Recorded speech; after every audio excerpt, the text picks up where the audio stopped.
In our news bulletin for this evening, the judge has returned with a decision in regards to the petition of inquiry for the village member of assembly seat for Toi. Asbestos removal project provides an opportunity to remove other supplementary waste and cargo. A survey on public perception of the police department is about to be circulated. One lucky student has returned from a scholarship experience in Masterton. The Niue High Court has returned with a decision regarding a petition of inquiry filed in the matter of the village electoral roll of Toi disputing the election of Dionto Fitu. The electoral petition was filed by Mrs. Morela Linivaha, who also contested the Toi village member of assembly seat. The matter was brought before the Chief Justice, Judge Patrick Savage, in a hearing last week, where files were also submitted by Mr. Taufitu and the Crown Law Office to present their case for considerations. The Chief Justice has taken some time to consider evidence and arguments, submissions presented in response by Mr. Taufitu and Crown Law Office, and has returned with an outcome. One of the matters raised questions the eligibility of 4 voters that were on the electoral roll, arguing that they should not have been on the roll due to their residential status, where they were residing overseas or residing in another village. However, the judge accepted that the 4 voters in question fulfilled the requirements that qualified them to vote in the recent elections. Chief Justice Judge Patrick Savage, in his final decision, determined that there was no irregularity that affected the result of the election. He also noted that the election in relation to the constituency of Toi was not void in that regard, and Dionto Fitu was duly elected. As Niue prepares to get rid of asbestos, an opportunity has emerged to remove other unwanted waste from the island. The asbestos project has been years in making, with 3 different options considered by government. There was the option to bury the asbestos on the island, dispose of it at sea, or find ways to have the asbestos shipped off to New Zealand. The Hui Hui site was established to store the asbestos while a decision was made. The asbestos project teams employed at the time stacked the containers full to the brim. After lengthy discussions and deliberations, government have managed to secure the expertise of John Wichman from the Cook Islands to prepare the hazardous materials for shipment and removal. This week, the team on site were working with Mr. Wichman, monitoring progress. How far we progressed?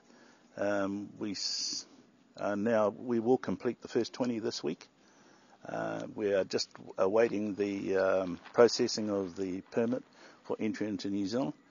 In terms of the time that I've allocated for the application process, we are still within those time frames, so that we can ship it off once the permit arrives. The project progress has moved at a steady pace, but containers need to be repacked at Hui Hui to satisfy a range of requirements from compliance for entry into New Zealand.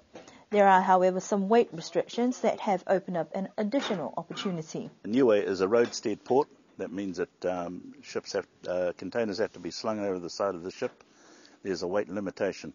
Because of that weight limitation, the asbestos will only go up to a certain level in the container, so it weighs out. So what we say is it weighs out before the volume is achieved. So there's a space in the top of the containers like so. I've applied to the disposal contractor if we can put in non-hazardous waste in that space, and I've received permission to do so. But it must be separated and clean. A special program has been arranged to get rid of some more waste materials to fill up containers for shipment. The 3 things I would say are most hazardous to us are PET, persistent organic pollutants, which is chemicals, and e-waste when they start to break down. So we'll do any form of plastic, PET, plastic chairs, plastic pipes, anything that's voluminous but light.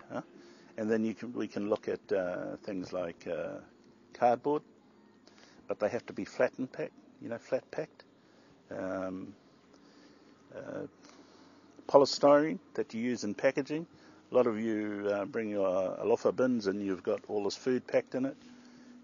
You might not know what to do with the bin once it's broken or thing. And I've seen a lot of them at the landfill. They can be placed in that container as well. The island-wide collection will be carried out on Fridays, where the rubbish collection contractor will start tomorrow. Project coordinators hope that the members of the public will be able to assist with the collection of these materials. Niue is part of a regional survey to gauge what the public perception is of police and the services they provide. The Pacific Police Development Program is an Australian development assistance program to help improve policing services in a large number of Pacific countries. Niue is the 6th country in the Pacific to carry out this survey.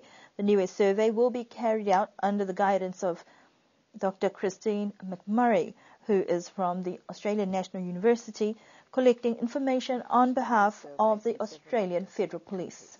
The purpose is to collect information that informs the police on how the community sees their contribution as an essential service, where the community thinks they could be improved, and what the community is satisfied with. So I have found an excellent group of Niuean people who are willing to help collect the survey, and they will be going around interviewing people over the next week or 2 weeks. There's two kinds of research that we're doing. One is collecting information with a questionnaire, and the other is focus group. Interviewers who will be conducting the surveys are getting training over the course of 3 days before heading out into the field. As a small island community, people may be reluctant to share their views, but Dr. McMurray has made assurances that confidentiality will be paramount. All our surveys are confidential in that we never collect names. We don't write down the names. Now, even though, of course, as you say, Niue is a small community, and it's quite likely that the interviewers will know the people they are interviewing, they are going to sign an agreement that they will keep the information confidential. So the people who answer the questions can feel free to give their own sincere opinions, whether they are positive or negative. That's what will help the police most. That's what will help the community most. And nobody will know who said what, only the interviewer. And they won't even tell me. They won't tell anyone. And when I write the final report, it will all be about big picture, not the small picture. It will be about things like 50% of people thought this and 20% of people thought that. Dr. McMurray says the survey will be based on a random sampling of the community with 4 different groups: young men aged 16 to 24 and young women aged 16 to 24, men 25 and above and women 25 years and above.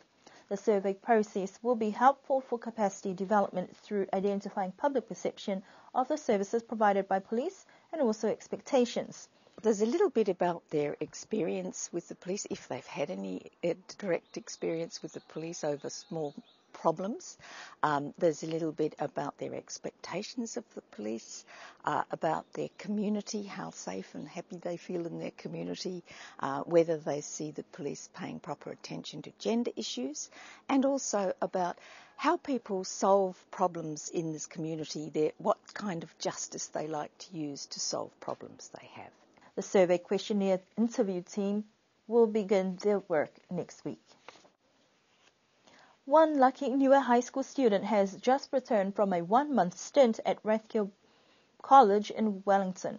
Yoteva Pasisi, a senior student in Niue High School, was the successful recipient of the scholarship that he has expressed is a one-in-a-lifetime experience. Earlier this week, he shared his experience with fellow students during a school assembly. Yoteva says he is humbled and thankful for the opportunity that would not have been possible if it had not been for the joint efforts by Gary Wilson, Director of Education Bertha Tonghai, and the principals of Niue High School and Rathkill College in Masterton. The scholarship was an opportunity for exposure to some things out of the ordinary and different. For one, the climate was certainly different. Pretty hard trying to adjust to that, but the school, on the other hand, it's a very prestigious school, and I'm very fortunate to be there. I do hope this scholarship could develop into somewhat of an annual scholarship for the younger generations. Finding the similarities and differences was part of the adventure to learn and exchange cultures, as well as taking part in school and recreational activities. We asked Trevor whether there was a particular event or highlight from his trip. During the camp, we climbed to the summit of Mount Ngarahoe, which is 2,200 meters high. That's definitely something I won't forget. It's not something you can just go out every day and do, especially here in Niue. I did meet a lot of really good people, really good friends, and those friendships will last a lifetime, so for that I'm very grateful. Upon returning to the island, there is no doubt that by sharing his experiences, he can go on to inspire other students. So we asked what advice he had for his fellow peers. Embrace every opportunity, because it's all learning, especially here in your young ages. You're developing yourself, so you want to be exposed to as many different environments and cultures as you can, because later on in life it'll really benefit you as a person, as an individual. Some great advice there from a young leader. It is hoped that this scholarship or such opportunities will become an annual prospect. And that concludes our news bulletin for this evening.